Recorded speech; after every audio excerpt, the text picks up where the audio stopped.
Okay, good morning everyone. Nice to see you all here. Let's see, Lily's here. Morning, Lily.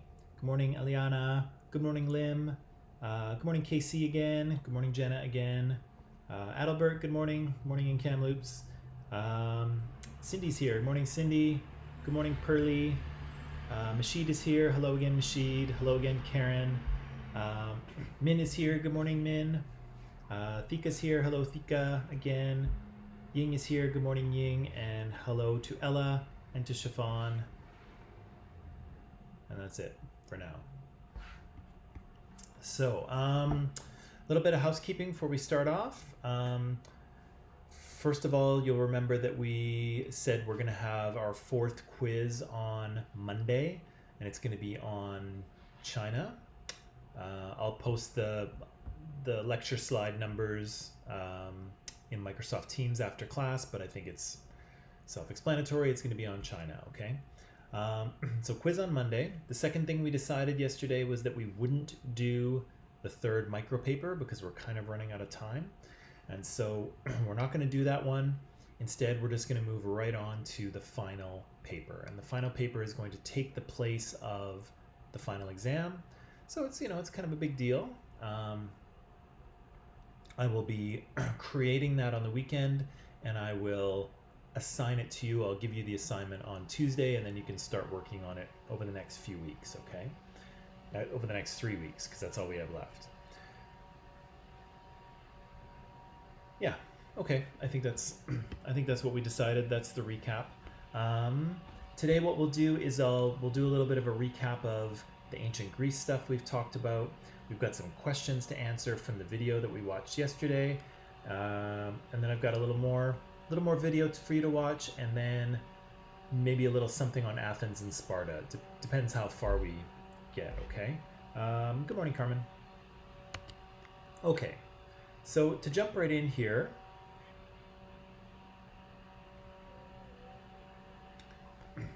there's something, good morning, Manish. Okay, to jump right in here,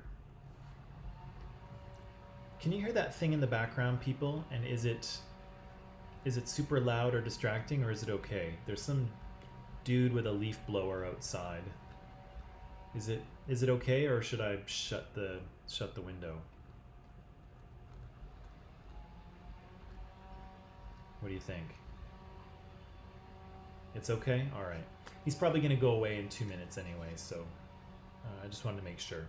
It's kind of annoying here, but maybe it's not so bad over there. Okay. So we're looking at ancient Greece here. We talked about the Bronze Age Minoans and Mycenaeans and this Dark Age period where not much was happening.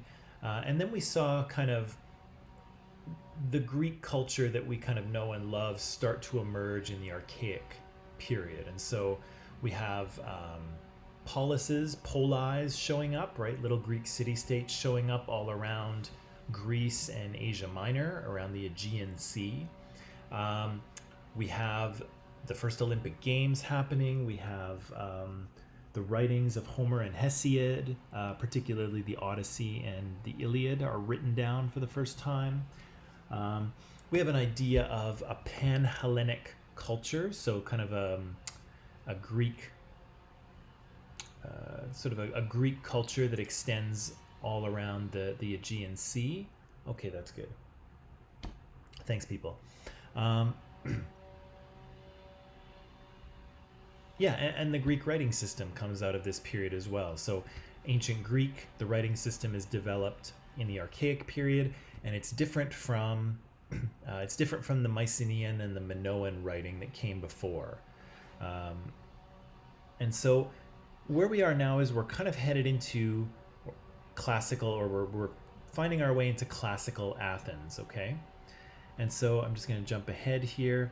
So the classical period is the period that we think of when we think of ancient Greece. A lot of cultural and intellectual and political developments happen during this period, but it's also a period of conflict for the Greeks. And so they've just fought off a Persian attack at Marathon. They're going to get involved in another confrontation with the Persians that we'll see today. Those darn Persians, right?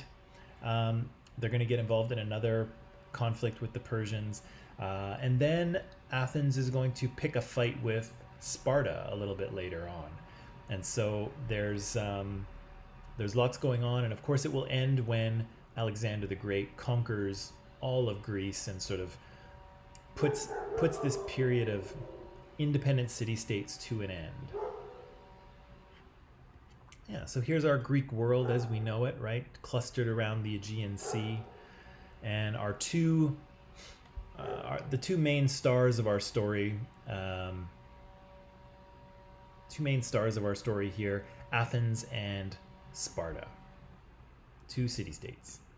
I asked you to read this section of the textbook yesterday, which I think you did, and you told me a few things, and I added a few things as well.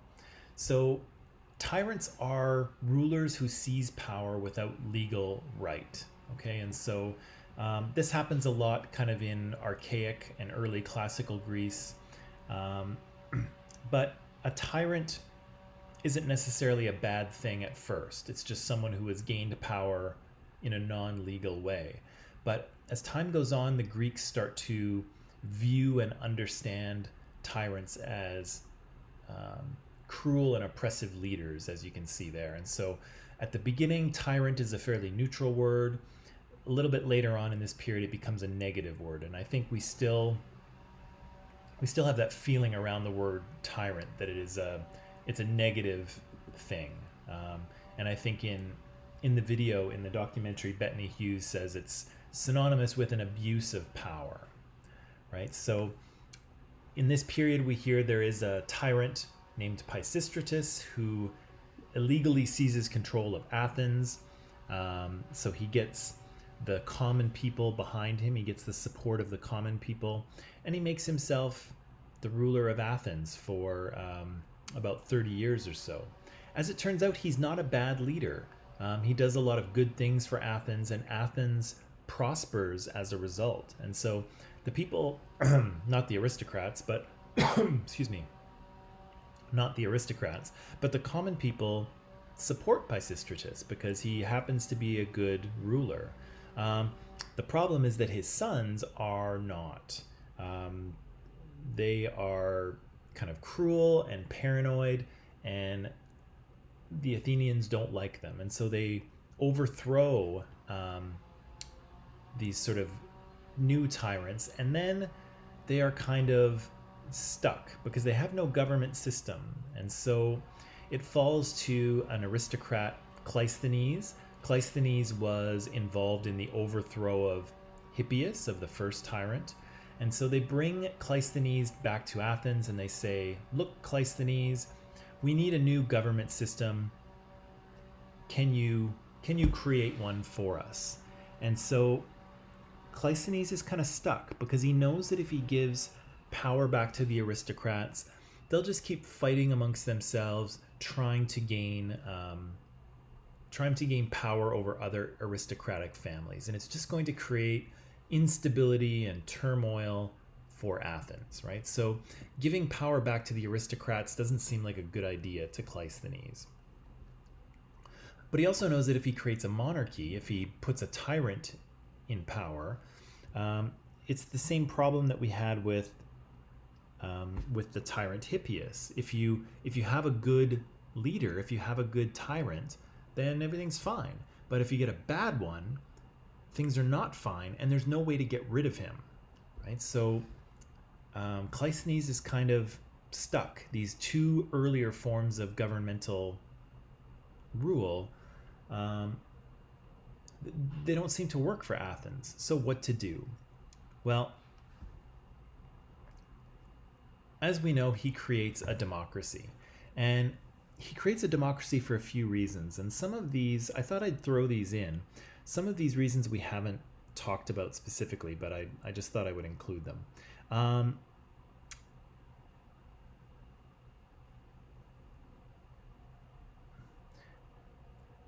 This first one here, Homeric ideals have become, you know what, I'm going to take that out because we don't have time to go into it. It's a complicated thing. I'll fix this slide and I'll just include a couple things. The things I'll include in this slide are the second point, that Athenians have developed an aversion to tyranny, right? So they don't really like tyrants anymore. They had a bad experience with Hippias and Hipparchus, and so they don't want a single leader. They don't really like that. And so because of this, Cleisthenes decides to institute a democracy, right? And that's kind of where we left it, and we started looking at that documentary, and we started answering questions, or at least I hope we started answering questions. So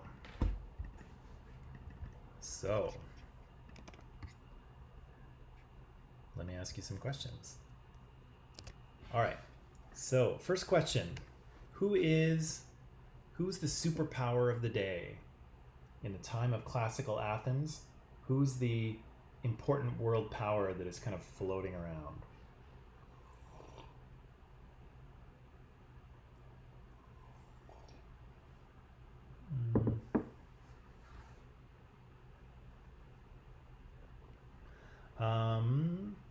Not quite, Aliana. Not quite.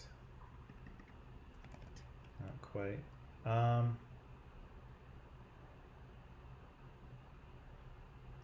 Oh, I see how. Okay. I see what you're doing there. Okay. So I can work with both of these. So who's the superpower in the time of classical Athens? Well, the Persians are. The Persians have a massive empire. I'm just going to switch back here. Yeah, so this is the Persian Empire. And so you can see tiny little Greece on the far left, and you can see huge sections of Central Asia, of the Near East, of Egypt, and almost bordering into India, right? There's our Indus River Valley you can see at the far right. And at this point in history, the Persians have taken over all of this land, and so they are a massive superpower. Cyrus the Great kind of creates this empire around 550 BCE. And in 490, he's going to attempt to invade the Greek mainland. And we didn't really talk very much about this, but he does. He tries to... this is Darius the First, sorry, not Cyrus. But Darius attempts to invade the Greek mainland, but he's defeated. So there's these 300 Spartans that hold off the Persians, which is very legendary, and there's a movie about it, 300. And then the Athenians manage to defeat them at Marathon. Darius, of course, wants revenge for that defeat, and so eventually he doesn't make it back to Greece, but his son Xerxes does. And Xerxes is going to attack Greece around 480 BC, but we'll get to that. So yeah, the superpower of classical Athens is indeed the Persian Empire. They have a massive empire. They have a lot of men and resources, and they have conquered much of Central Asia and the Near East, and they have their sights set on conquering Greece as well. But of course, super noisy. But of course, Darius will fail, right? Fighting the Spartans and then the Athenians, and then his son Xerxes is going to come back and try to take over Greece again. But we'll get to that. But the way that Aliana and KC have answered this question, I guess, is also valid. If we ask the question, what is Athens' superpower, right? What are the things that it is that make it into the powerful city-state that it is? And yeah, there is liberty, sort of, in Athens. There is equality, sort of, in Athens. There's freedom of speech, right? So these are things that make Athens a powerful city-state in the past, and they are characteristics that we have kind of transferred down to our own societies, right? We've been, the Romans were inspired by these characteristics of Athens. We were inspired, and so that's kind of where Bettany Hughes starts out her documentary, right? She says that, are we the guardians of liberty and equality and freedom of speech, similar to, as the Athenians practiced, right? So what about this? What's the Agora?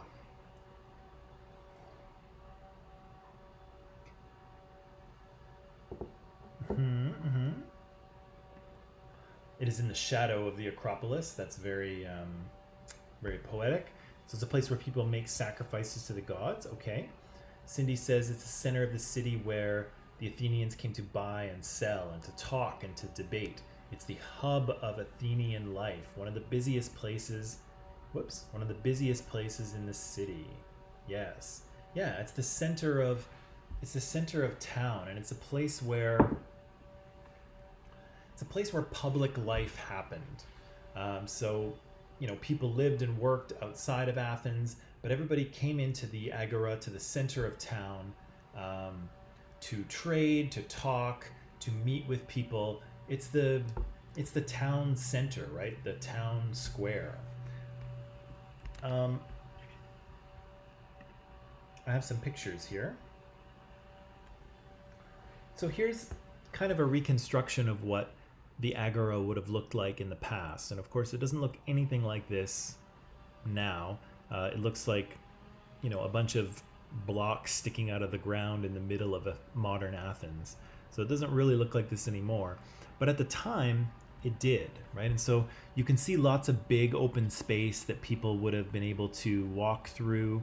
You could imagine people were setting up little kiosks and little booths to sell things. There'd be people talking and sitting around, and maybe kids running around and playing. So there'd be lots and lots of activity in this, in the Agora, in the center of town here. Here's part of an archaeological survey of the Agora. And so this is a little bit later. You can see it's the 2nd century AD, so it comes a little bit later. But you can see there's a theater here, the Odeon. There's a couple of temples, right? You can see the temple of Ares and an altar of the gods. There's a stoa of Zeus. A stoa is basically, you can think of it as a building with no walls. Okay, so it's just a roof that's supported by pillars. And so people could kind of hang out under there and stay in the shade because, Greece is a warm, sunny country. And so there's a bunch of stoas around. And so they're basically buildings with no walls. So people could get under them, stay out of the sun, and just kind of hang out and talk and enjoy themselves, right? There's a really big stoa over on the other side. On the left side, you can see there. There's some shops, and then there's a middle stoa you can see, and then there's a big what does it say? Panathenic way. Yeah. So there's a big street that kind of runs through the center, right? So this was the center of town where people would, gather and meet and argue with each other and trade, and kids would play, and probably teenagers would cruise around and try to meet girls or boys, and all kinds of things. All right, okay. So that's our Agora, our center of town. Who were the Athenians? Who were the Athenians trading with during this period?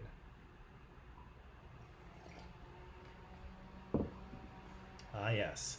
So again, we see that globalism is not a new thing, right? People have been trading with other places in the world and other cultures for thousands of years, right? And so Greece is no exception to this. We see they're trading with Palestine, they're trading with Northern Africa, they're trading with Italy, which is called Magna Graecia at the time. Palestine, and the Black Sea as well. So yeah, Italy, Palestine, Africa, the Black Sea. Good. So all of these areas are trading with the Greeks, and the Greeks are trading with them, right? So the Levant is kind of the traditional name of Palestine. Asia Minor, of course, the Greeks are there trading, and all the way up into the Black Sea. They're trading with tribes that are living in Italy, which isn't Italy yet, particularly the Etruscans, who we'll talk about when we talk about Rome. People in North Africa, the Carthaginians are in North Africa, and so this Mediterranean Sea is really a hub of trade for the Athenians, particularly for olive oil, but some other things too. All right, so this was interesting. What are some of the things that were invented to allow democracy to take place? So this was a new form of political organization, right? This was a new way of doing things. And so the Athenians had to invent things, they had to create things in order to do their democracy.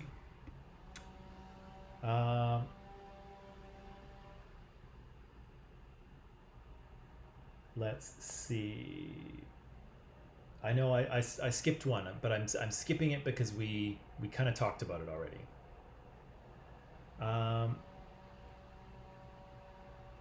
I did skip over question 4. I'm just gonna skip over it, if that's okay. So one of the things is that clariterion, right? So the Athenians invent a clariterion in order to randomly select jurors. Yeah, so people are actually chosen. Oh, that's weird. Hang on. Sorry, hang on one second. My camera's doing something weird.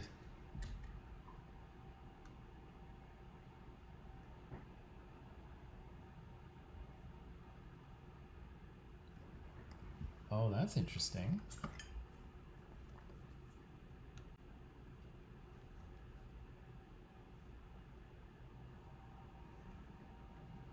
That's interesting. Okay. I think...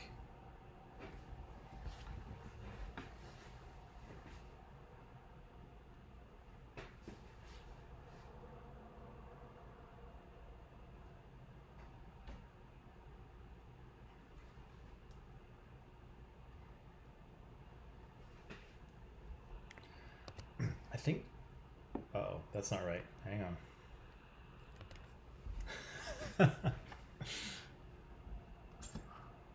What is going on here?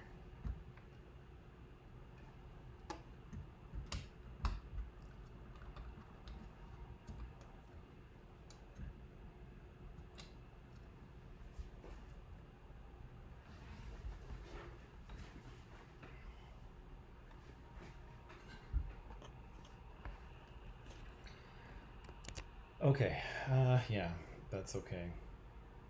Weird. I think the lens in my camera died. It's really weird. Okay. I'll fix that later, I guess. Okay, so right, what did they invent? So they invented a clariterion. They invented lotteries to choose jurors. There was an assembly, right, which wasn't invented, but there was a place where the assembly had to meet, right?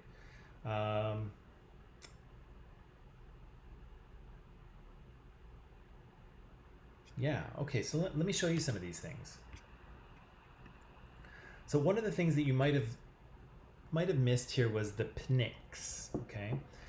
And the pnyx is an area in Athens. Okay, it's an area in Athens, and it's an area in which people would come to meet. Okay, it's an area in which people would come to meet, and basically what it is a big open area. It's a big open area, as you can see, and there was kind of a platform or a stage at one end, so people could stand up at the pnyx and address the assembly. Okay, so they could talk to the Athenians and try to convince them to vote one way or the other. And so this is actually kind of what it looks like today, which is not much. It doesn't really look like much. But in the past, it might have looked, oh sorry, that's the stage, that's the part where you would go up and talk to the Athenians. But in the past, it would have looked maybe something like this. And so you can see it's a nice flat area where thousands of people could come in and stand. And then people would stand on this kind of stage here at the pnyx, and they would address the assembly, right? So they would try to convince Athenians to vote one way or the other. Yeah, we also saw these, right? There was ballot boxes. And so Bettany Hughes was at the Acropolis, she was at the pnyx, and they found one of these ballot boxes where people vote, and they vote with these ballots, right? These little bronze discs. And they said that it was important because those little discs indicated sort of yes or no, right? Guilty or not guilty. And so when you went up to throw your ballot in the box, you held it by those little ends so that nobody could tell which way you were going to vote, right? So it was a secret ballot. And here's this sort of clariterion, or the remnants of one, or the remnants of one anyway. And again, how it worked was that you would stick a little metal tag into those slots with your name on it, and then they would pour a bunch of black and white balls into kind of a column, into a chute that would have been on the far left. And so if the black ball lined up with your little name tag, that meant that you were on the jury for the day, right? And this is a pretty clever way of randomly selecting a jury. And the Athenians did it so that you couldn't bribe the jurors, right? So if you knew who the jury was on a trial, you could always go to the jury and say, hey, choose, say yes or say no, say innocent or say guilty, and maybe I'll give you some money, or I won't threaten you or something. But when the Athenians started doing it this way, it became impossible to know who was going to be on the jury until it was too late, until the trial was actually happening. And so the clariterion helped to randomly choose people for a jury on a given day, so that you couldn't influence the jury, you couldn't bribe them, because you just never knew who was going to be on the jury, basically until the trial had already started. Clever, right? Clever Athenians.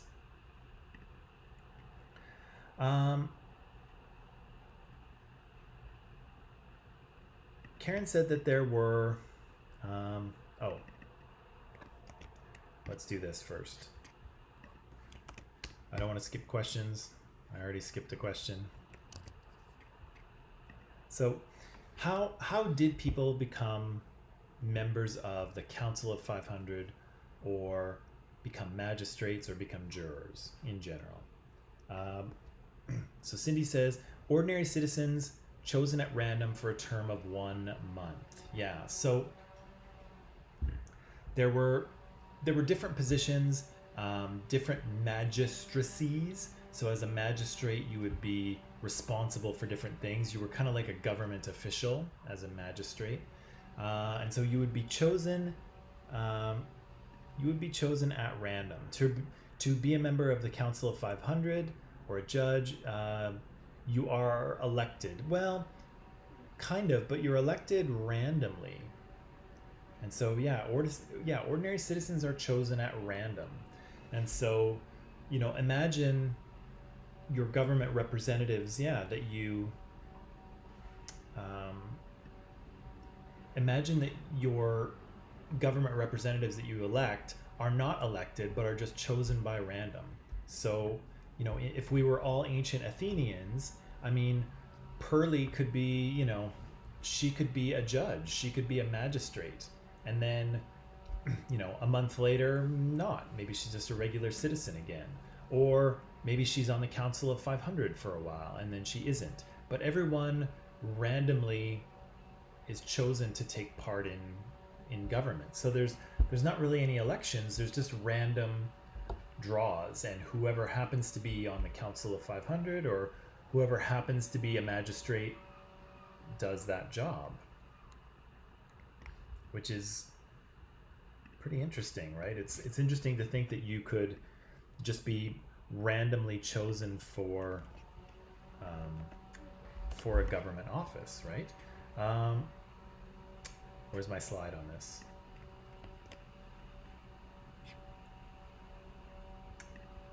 Where's my slide? So yeah, for the Council of 500, there's random selection, and constantly the council is constantly rotating. So there's always new people on the council, and so that makes sure that nobody gets too much power. Oh boy, I'm doing it. Who could vote and who could not vote in Athens? So Aliana says, yeah, women could not vote. So no women were voting in ancient Athens. Not quite, Tika. The black or white ball thing is for choosing jurors, and so the black and white ball was determined if you were going to be on a jury or not. Although if you were on the jury, you would vote innocent or guilty. So I guess you're right there. Karen says, had to be a male citizen who isn't a slave. That is true. Yeah, and you had to be an Athenian citizen, which meant that both of your parents had to be born in Athens. So it was no good if, you know, your mom or your dad came from Corinth or Argos or somewhere else. Both parents had to be born in Athens in order to make you an Athenian. And you had to be a male.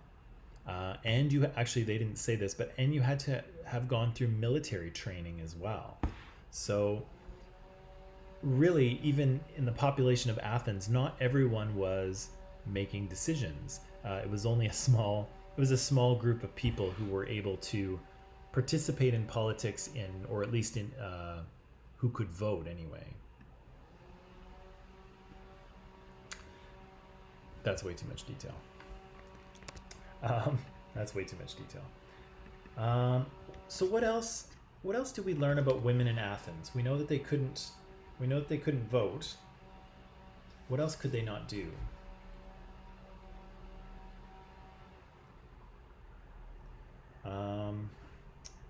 So Aliana says women weren't just unequal, but they were believed to be demonic. They were believed to sort of be possessed by demons sometimes. And they needed to be controlled and visibly restricted. Married women were possessions of men. That was true. And usually in ancient Athens, women couldn't sort of go where they wanted without some sort of male protection. So they needed a male family member to accompany them, or their husband. So there was a real inequality between men and women here in ancient Athens. They were not equal. Sometimes they were Sometimes they were prisoners of war. That's very true. They were treated unequally. That is true as well. They were the property of their fathers until married to their husband. That is also true. Who was that who said that? Was that Socrates who said that? Yikes. Silence is the greatest ornament of the woman. So he's saying what makes a woman most beautiful is when she doesn't talk. Oof. That's pretty sexist. But that's true, right? That's what they said. Um, we heard about orators. Orators. What's an orator? There we go. What's an orator?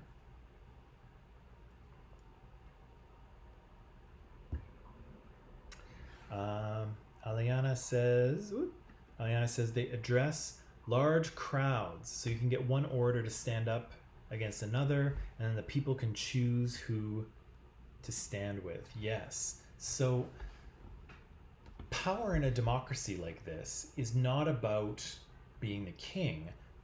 Power is about having a good argument, right? And so you can see I'm going to connect this back to our critical thinking skills, right?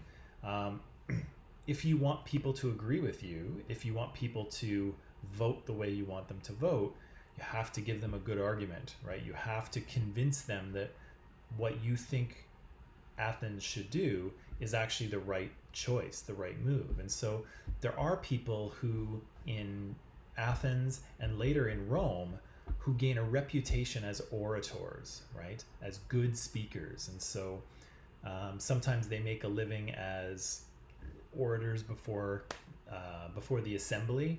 Sometimes they make their living as lawyers. This is where lawyers start out because they are good at talking to crowds and good at influencing people. So they help to sort of they help certain clients who are in court for whatever reason.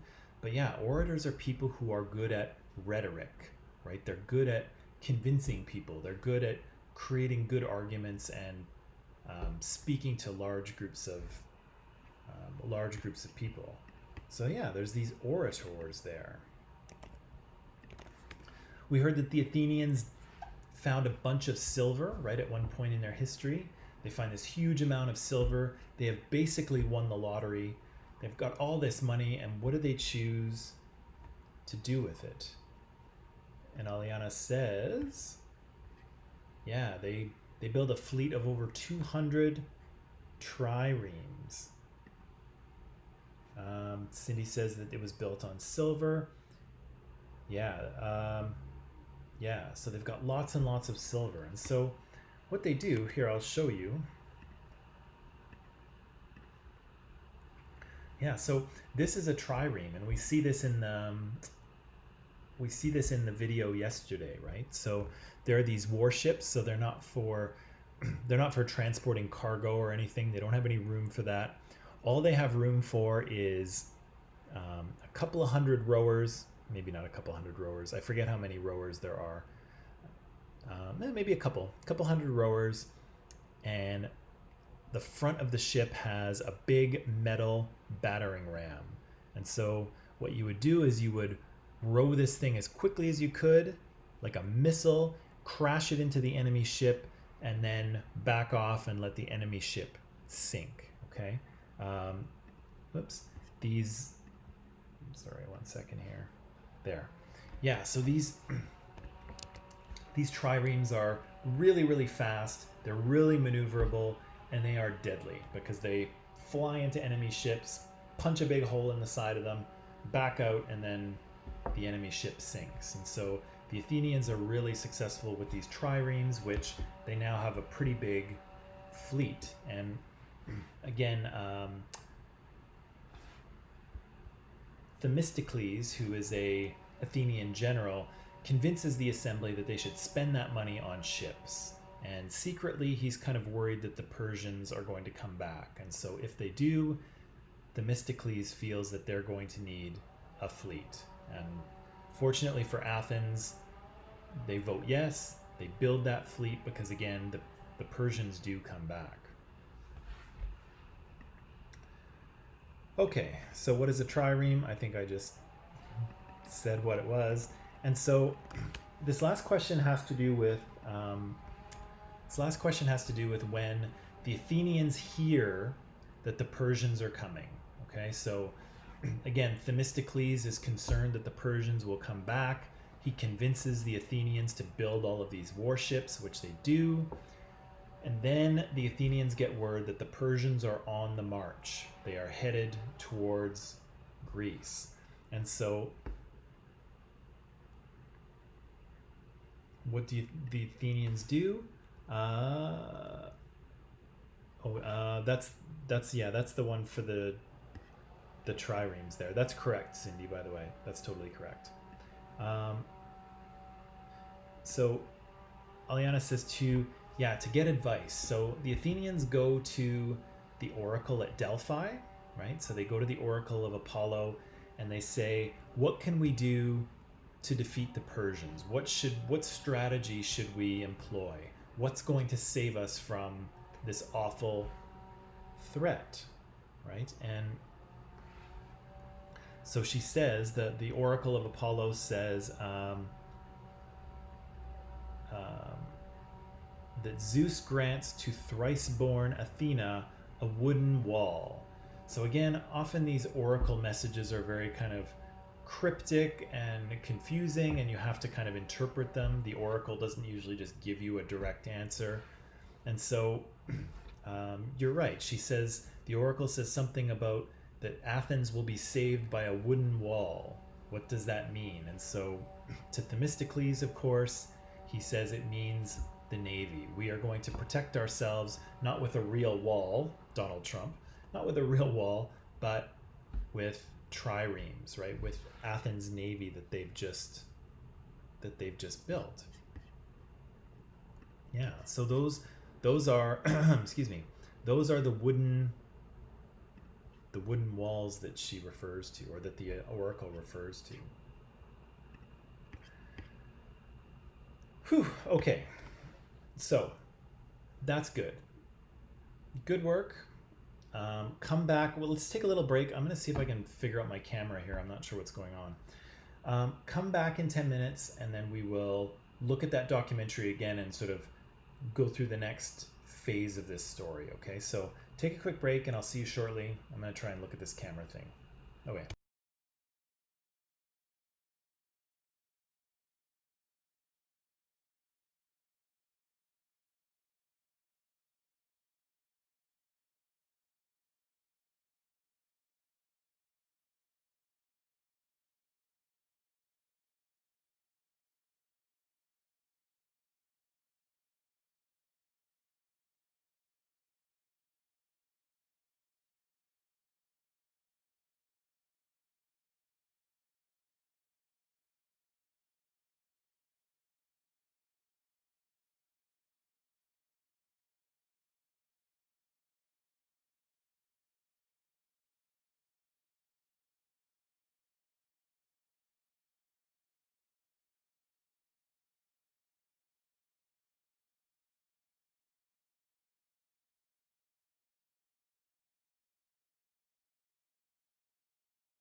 Okay, people, and we're back. I think I've got my camera sorted out. It was a little bit weird. I don't know what happened, but I'm glad it's I'm glad it's functioning again. So, um, we've talked about a few things in the course of this documentary, and so one is kind of the historical process of what Athens is going through, and the other one is the sort of history of democracy, right? And so we said that the Greeks were kind of under threat of the Persians, right? The Persians had attacked them in the past.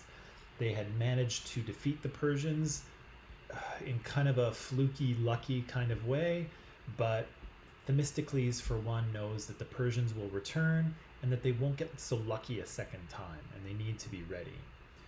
And so when they find that huge vein of silver in their territory, they decide, the Athenians vote, and they decide that they're going to build a fleet of ships. And none too soon, because again, the big bad Persians are going to return to try to conquer Greece again.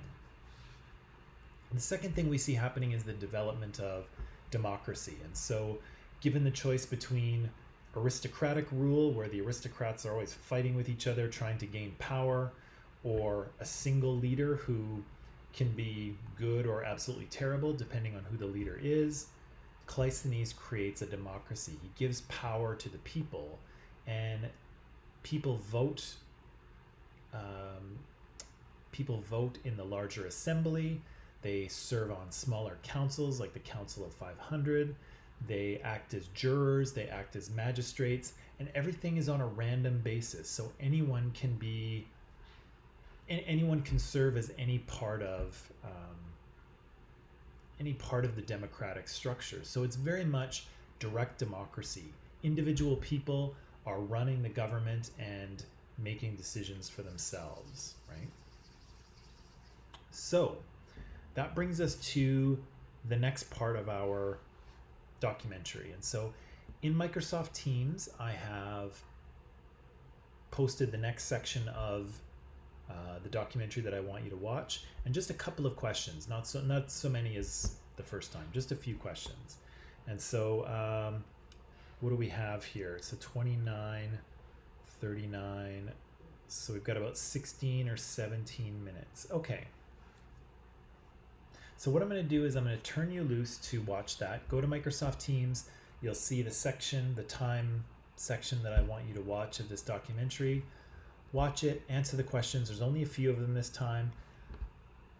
Come back here in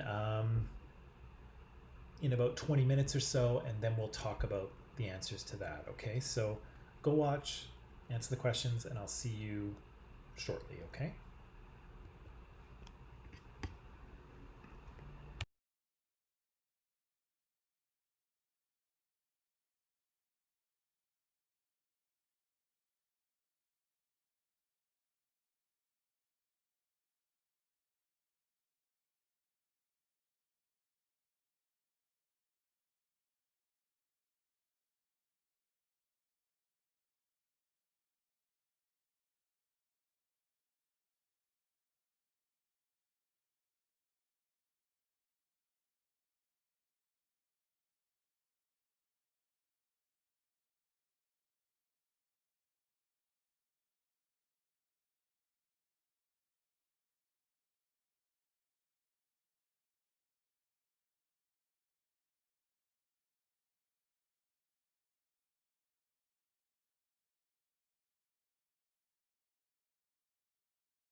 Okay, people, and we're back. I hope you can hear me. I don't know what was happening before.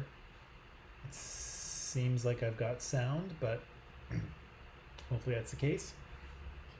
Okay, so this section of the documentary is more kind of historical, I guess, and narrative in fashion, right? So we see the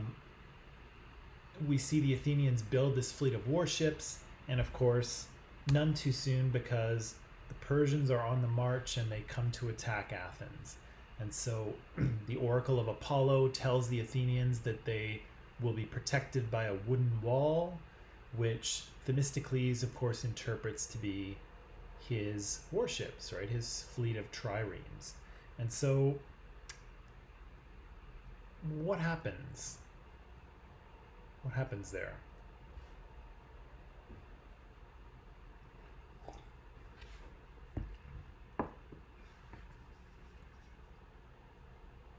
They do defeat the Persians, of course, but how do they do it?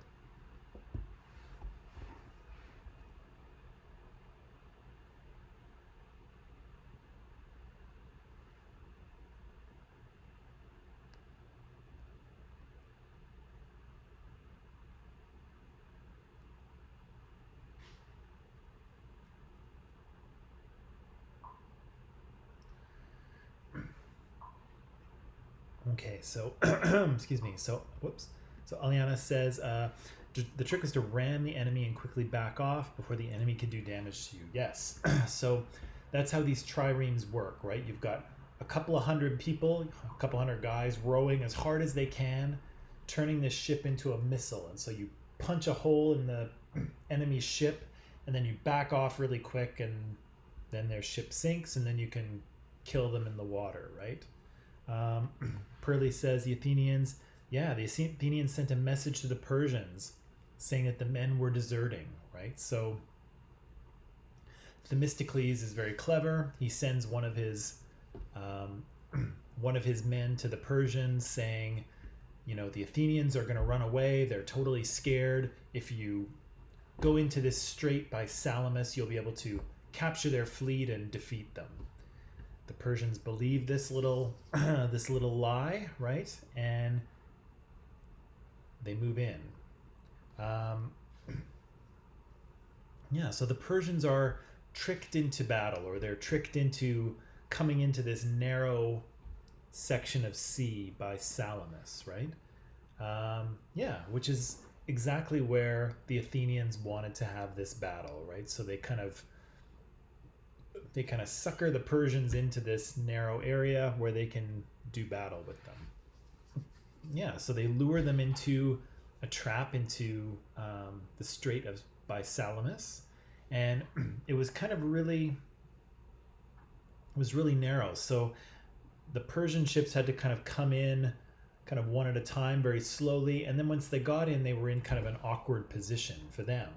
But for the Athenians, they were in the perfect position. And so as the Persians started to come into this narrow part of the strait, thinking that they were just going to capture the Athenians because the Athenians were running away, what they found was the Athenians were ready to do battle and attack their ships, right? And of course they win, right? They defeat the Persians a second time.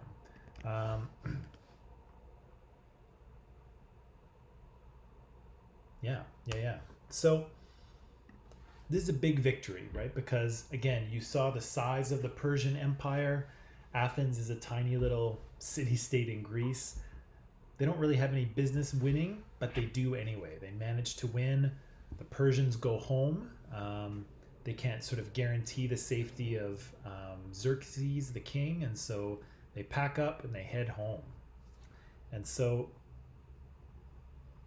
what does this victory do for Athens? Big victory, big event.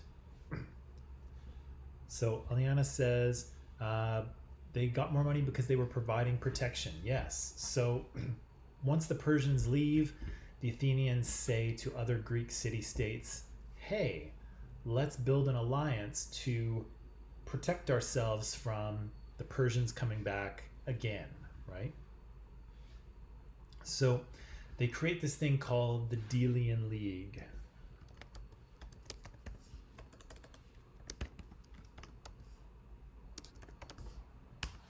Yeah, there it is. Whoop. Whoop. They create this thing called the Delian League, right? So this is an alliance of Greek city-states against the Persians, and sorry, I was just reading your comments there. An alliance of Greek city-states against the Persians, and what's supposed to happen is that Greek city-states contribute boats, so they build triremes, and they contribute men as well to row them. Every Greek city-state has to contribute triremes and a crew to row. But as time goes on, some city-states find that they can't really produce these triremes. They don't have enough resources, they don't have enough people, and so what they start doing is just paying Athens instead. And so instead of providing the triremes and the men to row them, they say, Athens, here, we can't do that. Here, just take this money and build triremes for us. And so Athens winds up creating an even larger navy, but they also have all of this money coming in as well, which is under their control. And so in the video, you see originally all that money is kept on Delos, right? The island of Delos. That's where the Delian League name comes from. But eventually that big pile of money is going to be relocated back to Athens, right? So what do we have here? Yeah, this victory underpins Athenian democracy, right? So the Athenians start asking themselves, wow, that was amazing. We beat the Persians. Why did we beat them, I wonder? Well, it must be because our democracy is so great, right? And that we're so great. So the Athenians start to, and I'm going to mention that term hubris again here. The Athenians start to think that they're really great. The Athenians start to think that they are better than everyone else because of their democracy and because of the way that they do things. Hint, hint. They have a famine. They're encouraged to conquer other states in Persia. Not quite. I think I'm not sure if they have a famine or not. I don't know if she said that or not, Karen, but Athens does have to import grain from other places because, as we've mentioned, there's not a lot of good farmland around Athens. It's really rocky and mountainous. And so they always have to import this stuff in. And so we see in the documentary that they conquer that island of Euboea that has more farmland, and they start to get grain from there. I don't know if they have a famine, but I might have to watch it again. I don't think that happens, but maybe. Yeah, and the Athenian victory helped to strengthen their democracy, or strengthen their faith in their democracy, for sure. Oh, I asked this question, but I already answered it. But what did you say? I have a bad habit of doing that. Okay, so what was the Delian League? How did Athens benefit? It was a group of people, I would say a group of city-states, a group of polis that were to continue the fight against the Persians, or at least to defend from any future Persian attacks, right? So Athens becomes the natural leader of this Delian League. Yes, so that's true. But over time, Athens is kind of the leader, but it evolves into something different, right? Not only protection, Athens takes money from allies to protect them. Yes. So something strange happens here. It starts out as kind of a team, right? So all of the Greek city-states team up, and they decide they're going to work together to defend themselves against the Persians. And so every team member has to contribute triremes and a crew for the triremes in order to protect themselves. Over time, some of those city-states can't build the triremes, or they don't have the people to row them, so they just wind up giving Athens money.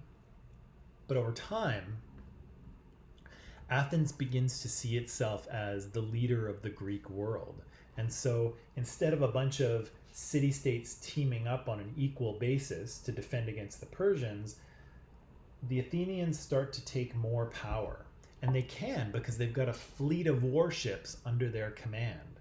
So instead of acting like teammates in the Delian League, or even acting as a team captain, they start acting almost like they have a little empire, and all of these other Greek city-states are under their control. And so things get a little, the power relationship gets a little bit corrupted. And so the Athenians kind of turn the Delian League from an alliance and a group of teammates to kind of like their own mini empire, where all these other Greek city-states are under their control. Bad news.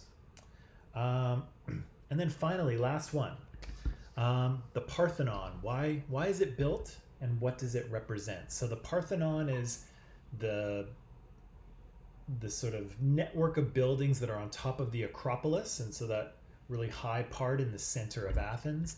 There's all sorts of buildings that are built there. What is it?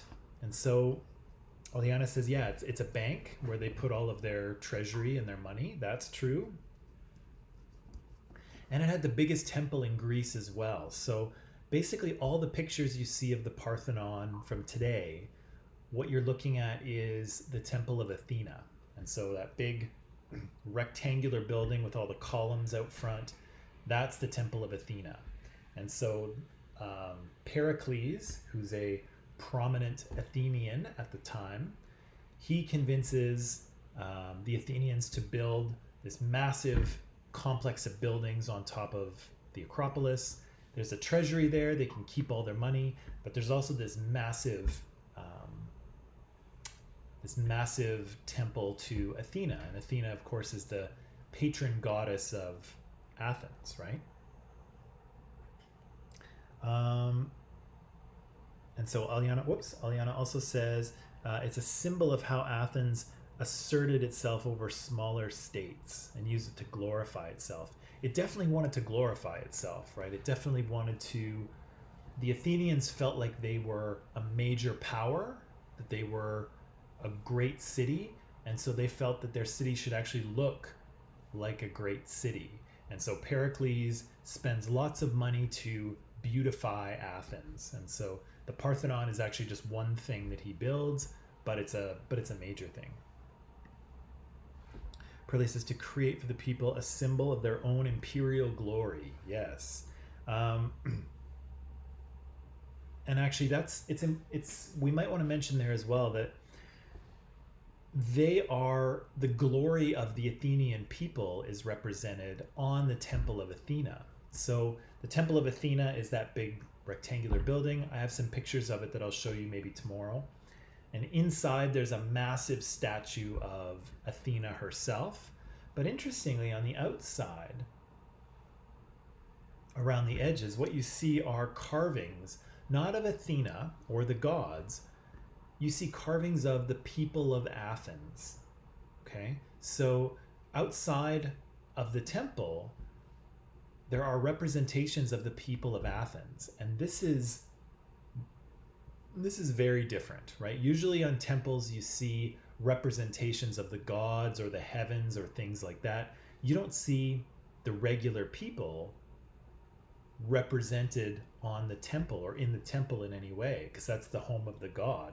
But here in Athens, they do represent the people on the outside. So they're on the outside of that temple of Athena. So yeah, it's a symbol of not only the glory of Athens and the glory of the god Athena, the goddess Athena, but also the glory of the people, right? So they think they're so great. right? They think they're above everybody else. Hint, hint. The Parthenon is a defining symbol of Greece. Yes, it absolutely is. Even today, right? Even when if you Google a picture of Greece today, you will see the Parthenon in Athens. It was a symbol of Athens in the ancient world, and it's still a symbol of Greece today. And Adalbert says it was a symbol of power and wealth and the elevated culture of Athens. Yes, all of those things as well. So Athens defeats the Persians. They think they're super awesome for doing so, which is true, they kind of are. They create this Delian League in order to maintain a defensive alliance against the Persians in the future. But this alliance kind of gets corrupted over time. And so the Athenians start to see themselves as in control of these other Greek city-states.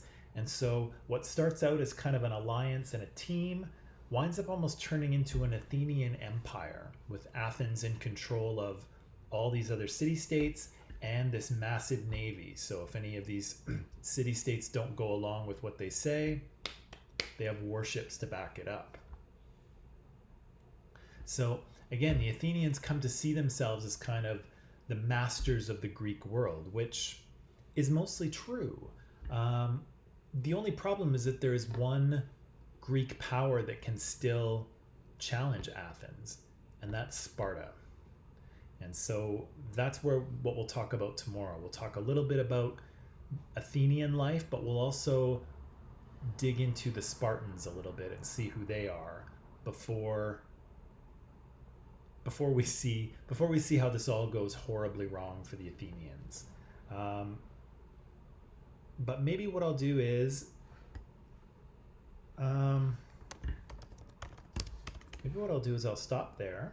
And questions. Do you have any questions about what we've talked about today? Any confusion? Any things that we should have talked about but we missed? Anything that doesn't make sense? Anything.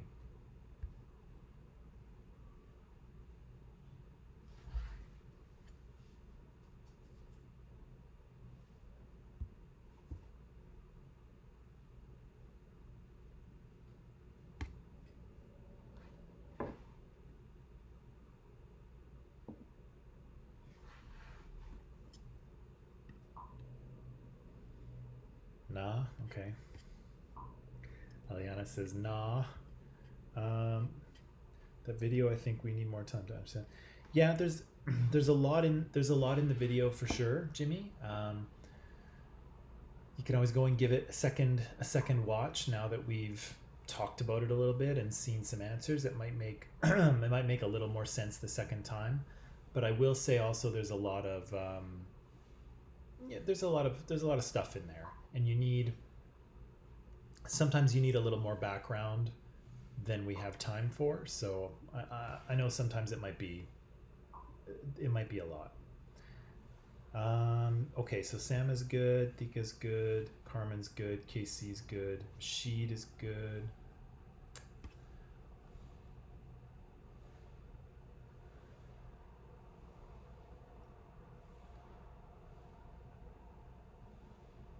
Okay, well maybe I'll leave it there for today. Come back tomorrow. We'll talk about the Athenians and the Spartans. We'll try to kind of wrap up the story of Athens. Karen's good, all right. We'll try to wrap up the story of Athens, and we'll probably start next week just talking about some of the more important cultural and intellectual things to come out of this period of Greek history. Okay, so there's a lot of history to this part of it, but we'll talk a bit more about cultural developments probably just at the beginning of next week, and then we'll move on to Rome. Okay, so I'm going to end it there. Thank you for being here today. Thank you for participating in the live chat. That was good. And I will see you tomorrow for Friday. So have a nice afternoon, everyone, and yeah, see you then.